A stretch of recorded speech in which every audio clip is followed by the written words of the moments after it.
Sir कमल को थोड़ा ऊपर करेंगे, पीछे वाला हिस्सा ऊपर, हाँ थोड़ा ऊपर खींच रहे हैं। ये लीजिए फोटो, ये आज का फोटो है सर।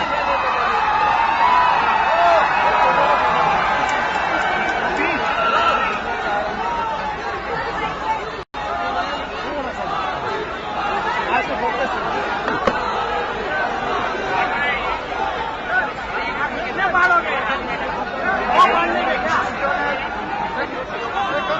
2014 के चुनाव आज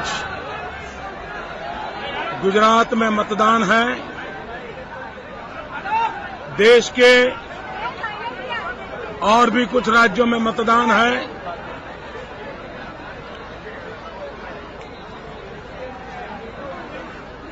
चुनाव ये लोकतंत्र का महापर्व होता है और लोकतंत्र के इस महापर्व में सभी नागरिकों ने उत्साह और उमंग के साथ सम्मिलित होकर के लोकतंत्र को मजबूत बनाना होता है। मैं विशेष रूप से गुजरात के मतदाताओं का अभिनंदन करता हूं कि पूरा चुनाव अभियान बहुत ही शांतिपूर्ण ढंग से संपन्न हुआ है। मैं गुजरात के मतदाताओं का, गुजरात के नागरिकों का और चुनाव को शांतिपूर्ण रूप से संपन्न कराने वाले सभी लोगों का बहुत बहुत अभिनंदन और आभार व्यक्त करता हूं। मैं गुजरात की जनता की क्षमा भी मांगना चाहता हूं, क्योंकि पहले तो मैं चुनाव अभियान में बहुत समय देता था। इस बार पूरे चुनाव अभियान में मुश्किल से 2 दिन में सिर्फ 18 घंटे दे पाया हूं, सिर्फ 18 घंटे। और इसलिए गुजरात के मतदाताओं की मैं क्षमा मांगता हूं, लेकिन मेरी गैर मौजूदगी में भी जिस प्रकार से गुजरात के मतदाताओं ने इस पूरे चुनाव अभियान को आगे बढ़ाया है, मैं उनका अभिनंदन करता हूं। आज मतदान के इस पूरे दौर में एक महत्वपूर्ण विषय यह है कि देश में जिस नए राज्य ने जन्म लिया है, उस तेलंगाना का भी आज मतदान एक विशेष बात है, क्योंकि आज के मतदान से तेलंगाना का भविष्य तय होगा। मैं देश के सभी मतदाताओं को बहुत बहुत शुभकामनाएं देता हूं। अब तक 6 चरण का मतदान हो चुका है। आज 7वें चरण का मतदान चल रहा है। अब तक के चुनाव अभियान को, मतदाताओं के मन को अनुभव करते हुए, और मेरा सौभाग्य रहा है हिंदुस्तान में सर्वाधिक जगह पे जाने का। अगर किसी एक व्यक्ति को सद्भाग्य मिला है तो उस व्यक्ति का नाम नरेंद्र मोदी है। अपनी आंखों से चुनाव को देखा है, अपनी आंखों से जन सैलाब देखा है, अपनी आंखों से जनता के मूड को नापा है और इसलिए मैं फर्स्ट हैंड अकाउंट दे सकता हूं, फर्स्ट हैंड रिपोर्ट दे सकता हूं कि इस बार अब तक जो मतदान हुआ है उसमें 2 काम हो गए हैं। एक, मां बेटे की सरकार गई, वो बच नहीं सकती, और दूसरा, नई सरकार की नींव, नई सरकार की मजबूत नींव अब तक के मतदाताओं ने शिलान्यास कर दिया है। अब जो मतदान हो रहा है वो मजबूत सरकार बनाने का हो रहा है, और मजबूत सरकार बनाने का मतदान, भारी मतदान हो रहा है। इतनी गर्मी में लोकसभा के चुनाव में कभी इतना मतदान नहीं हुआ। ये दिखाता है कि चुनाव आशा का चुनाव है, ये चुनाव नई होप लेकर के आया है, ये चुनाव एक नया भरोसा लेकर के आया है, और मुझे विश्वास है कि ये चुनाव देश को नई ताकत देगा।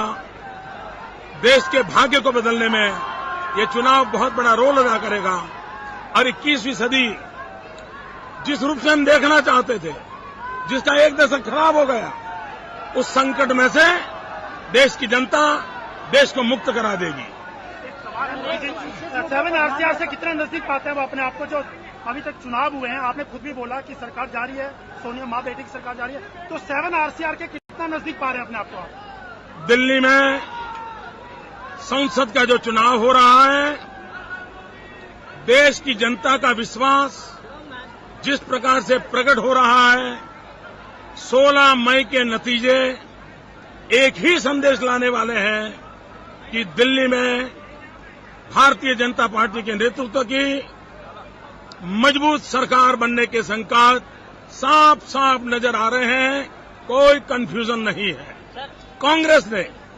कांग्रेस ने पराजय स्वीकार कर लिया है, क्योंकि कांग्रेस के नेता कह रहे हैं कि मोदी को रोकने के लिए हम थर्ड फ्रंट के साथ कोई भी समझौता करने को तैयार है। ये बात साफ बता देती है कि वे चुनाव हार चुके हैं। अभी भी मैं मानता हूं पिछले 25 साल में सत्ता दल को जितनी सीटें मिली हैं, उससे ज्यादा सीटों से इस बार नई भाजपा की सरकार बनेगी। एनडीए के साथ और ज्यादा बहुमत से सरकार बनेगी। आज जो वोट करने निकला है, उसको किस मुद्दे को ध्यान में रखकर वोट करना चाहिए?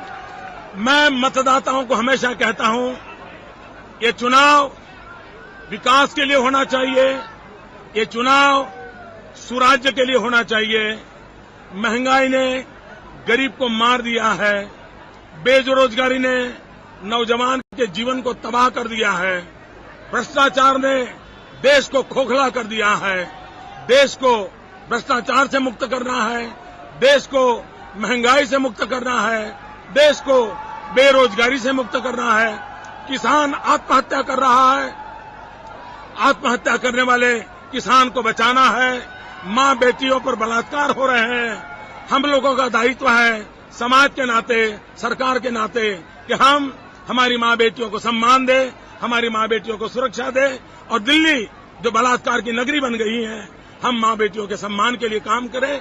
इन्हीं मुद्दों पर वोट करना चाहिए। और मैं देश के मतदाताओं को कहता हूं, आप जब मतदान करने जाएं तो उस निर्भया को मत भूलना।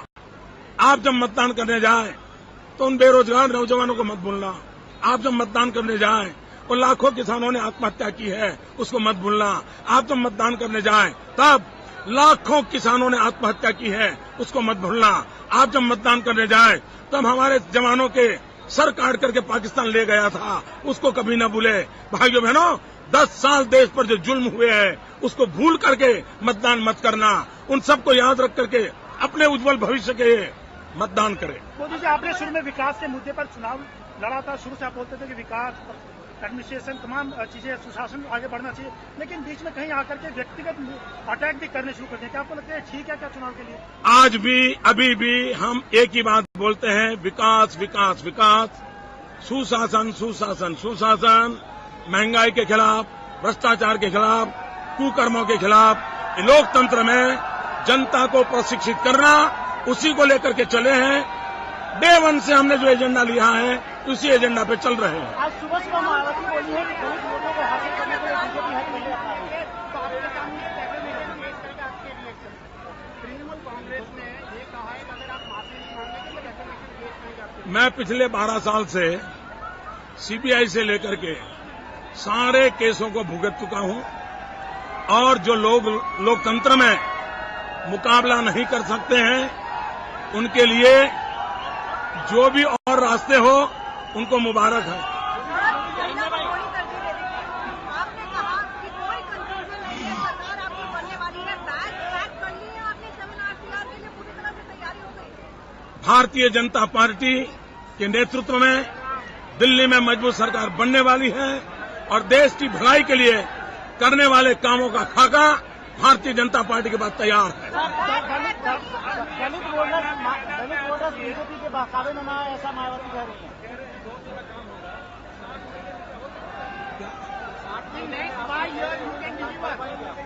जब मैं गुजरात में 2001 में आया था, भयंकर भूकंप था, गुजरात मौत की चादर ओढ़ करके सोया था। सारी दुनिया कहती थी कि अब गुजरात गया, अब गुजरात खड़ा नहीं हो सकता है, गुजरात कोई बचा नहीं सकता है।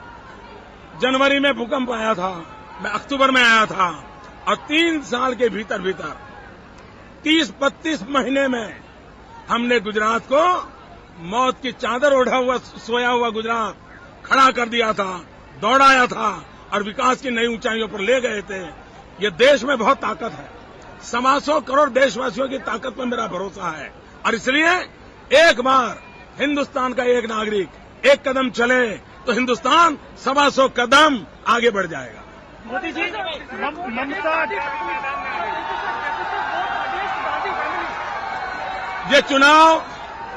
ये चुनाव लोकतांत्रिक ढंग से लड़ा जा रहा है।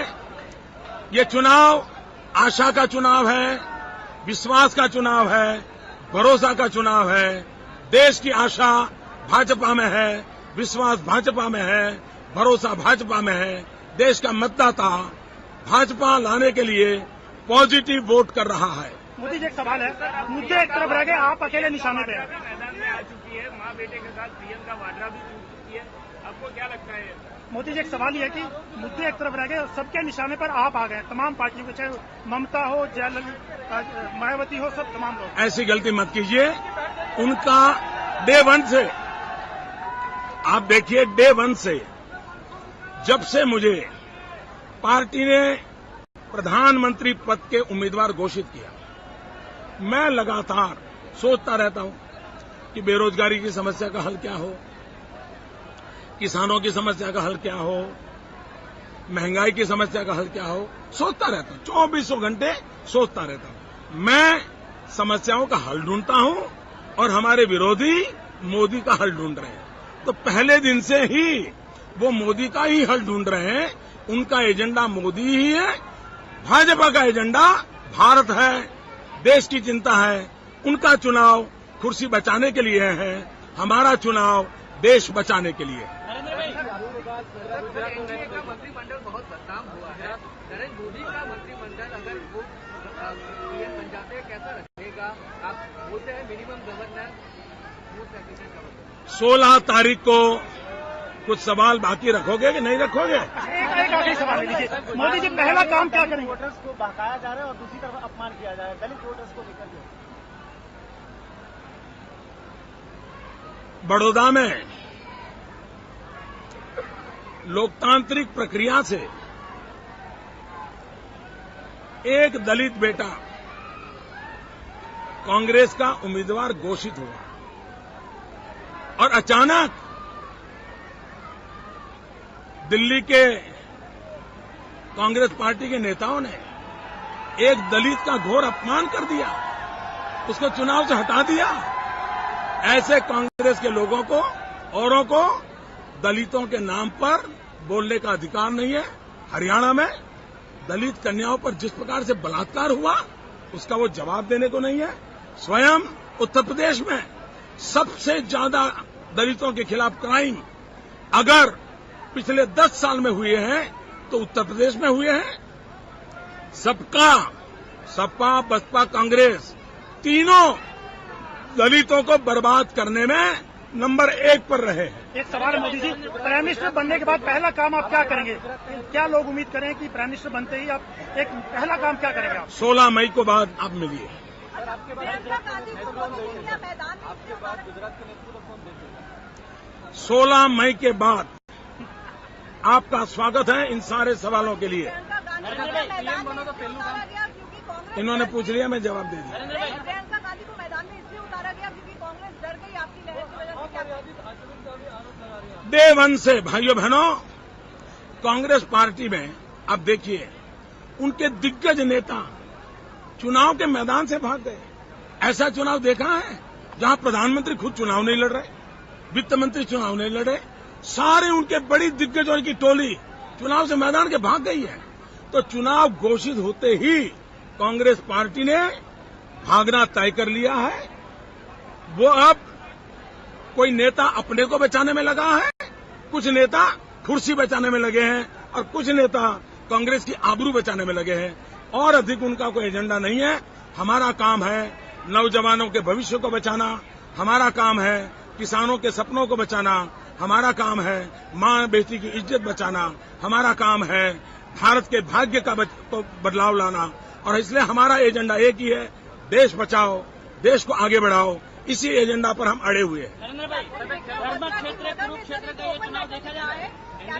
मैं समझता हूं अब आपके सवालों का खजाना खाली हो गया है। मैंने भरपूर टाइम दे दिया है। बहुत मित्रों, एक मिनट, आप लोगों ने फिर एक बार गुजरात के मतदाताओं का बहुत बहुत अभिनंदन।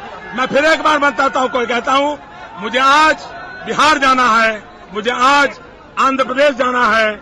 मुझे विश्वास है मेरी गैर हाजिरी में भी गुजरात शानदार, जानदार, शांतिपूर्ण मतदान करके गुजरात के भविष्य को बनाएगा। मेरी गुजरात के मतदाताओं को बहुत बहुत शुभकामना। मैं काला टीका लगा करके आया हूं। ये काला टीका भारत के लोकतंत्र पे कोई दाग नहीं ले देगा। ये काला टीका भारत के भविष्य पर कोई दाग नहीं लगने देगा। इस काले टीके को आप भी लगवाइए। बहुत बहुत शुभकामनाएं। भारत माता की जय। सामने लोग खड़े हैं सर, सामने लोग खड़े हैं, ऊपर